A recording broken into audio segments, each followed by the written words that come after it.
这个黄色的机器猫就是刚刚诞生的哆啦 A 梦，它到底看了什么，竟然高兴地转起了圈圈。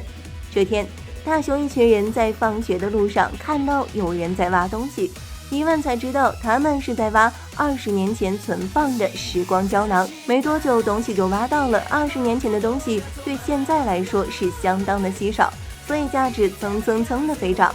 大雄他们看到了十分羡慕，胖虎提议他们也来存个时光胶囊。于是，一伙人约好等会儿在公园集合。大雄想找哆啦 A 梦要个存放时光胶囊的东西，结果哆啦 A 梦不在。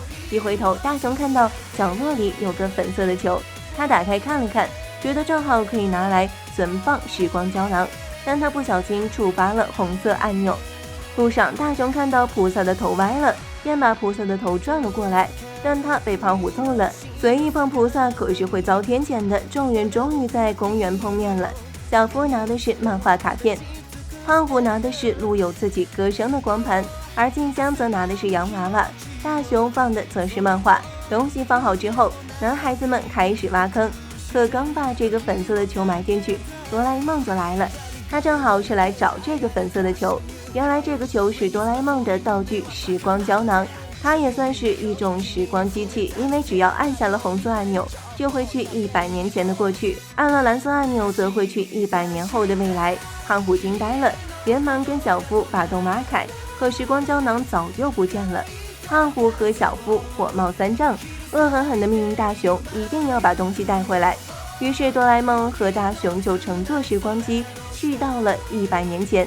100年前的小镇到处都是农田，只有学校和后山好像没有变化，一直都是那样。跟随道具，哆啦 A 梦和大雄去往100年前公园所在的位置。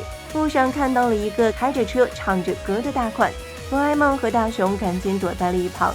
可车子后面还跟了3个孩子，一看这长相，毫无疑问就是胖虎和静香、小夫的祖先。那大雄的祖先呢？大雄的祖先也因为擅自移动菩萨的头被胖虎的祖先给揍了，这基因遗传果真强大。终于哆啦 A 梦找到了100年前的公园，现在只需要静静等待。果然没一会儿，粉色的球就凭空出现了，有惊无险，东西总算是都拿回来了。但哆啦 A 梦却说，如果有收件人就真的糟糕了。原来这个胶囊不只可以穿越时空，还可以准确地送到收件人手上。大雄一听就来了劲儿，他想写一张卡片寄给100年后的世修。说干就干，大雄又开始挖洞了。哆啦 A 梦也想起了一件事，2112年9月3日正好是他的生日，他诞生那天还发生了一件十分让他开心的事情，但具体是什么他已经忘了。一转头，大雄已经把坑埋好了，但哆啦 A 梦突然想起2112年世修才刚出世而已，寄给他也看不懂啊。大雄拍了拍手说，其实他是寄给刚出生的哆啦 A 梦，附着2人的合照。哆啦 A 梦崩溃了，现在的他是蓝色没有耳朵的，但刚出生的他其实是黄色有耳朵的。如果那时候他就知道自己会变成现在这样，说不定他会无法接受的。而且他本身是因为失去了耳朵而哭成了蓝色，如果刚诞生就知道的话，就有可能就会变成紫色甚至是黑色。大雄也着急了，于是阻止100年胶囊的活动又开始了。2人前往了100年后的未来，这次他们降落在了公共厕所。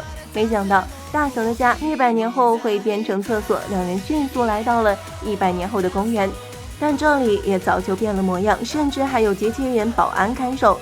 哆啦 A 梦说什么都不同意2人进去。哆啦 A 梦和大雄想来硬的，结果反被机器人给解决了。2人的手段在机器人眼里就是小儿科。终于时光胶囊出现了，而且这次它长出了脚。眼看时光胶囊走了，他们赶紧追了上去，可跑着跑着，他们就被一道红光的屏障给阻拦了，怎么冲也冲不过去。原来这是为了保护人类而设置的路障，因为现在是红灯。眼看时光胶囊越走越远，大雄他们十分着急，终于到了绿灯。可此时时光胶囊早已不见了踪影。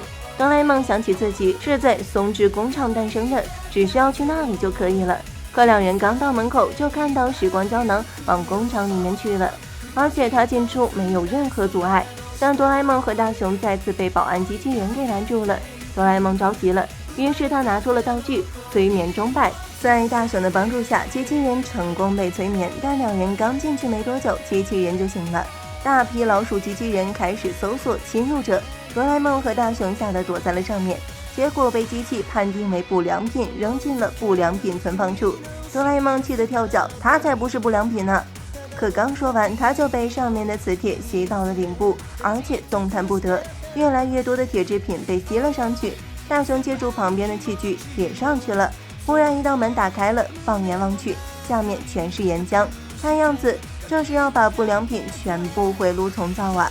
哆啦 A 梦连忙让大雄找到他口袋里的负极磁铁，可好不容易找到了，大雄却偏偏没有拿稳，负极磁铁掉了下去，这下陷入了死局。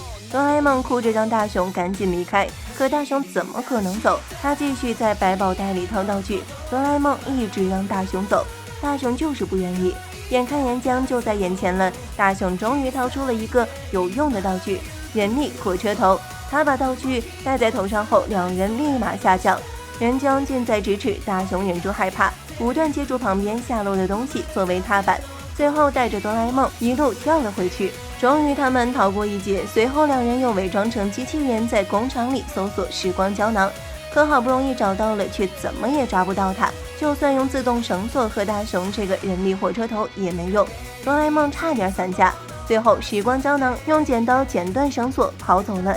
等大雄和哆啦 A 梦追上去的时候，时光胶囊早已不见了踪影。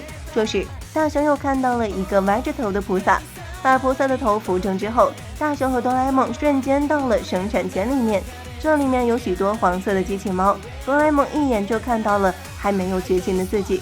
大雄竟然说真是一脸蠢蠢的样子。眼看两人要吵架了，忽然过来了一个机器人，他把两人当成了员工，想让他们帮忙。大雄连忙让哆啦 A 梦先去阻止百年胶囊，此时黄色的哆啦 A 梦已经完成了最后一道工序，他醒了，而百年胶囊也已经到了黄色的哆啦 A 梦的面前。眼看黄色的哆啦 A 梦就要看到照片了，哆啦 A 梦像一阵风一样就把照片夺走了，于是黄色的哆啦 A 梦就看到了那张卡片，哆啦 A 梦祝你生日快乐。刚出生就有人祝他生日快乐，黄色的哆啦 A 梦开心的飞起，一旁的哆啦 A 梦也终于想起了，原来这就是自己刚出生时发生的非常开心的事情。回去的路上，哆啦 A 梦十分感谢大雄写的卡片，而大雄则说非常感谢你在100年后诞生，你的诞生就是最好的礼物。大雄和哆啦 A 梦的友情真是感天动地。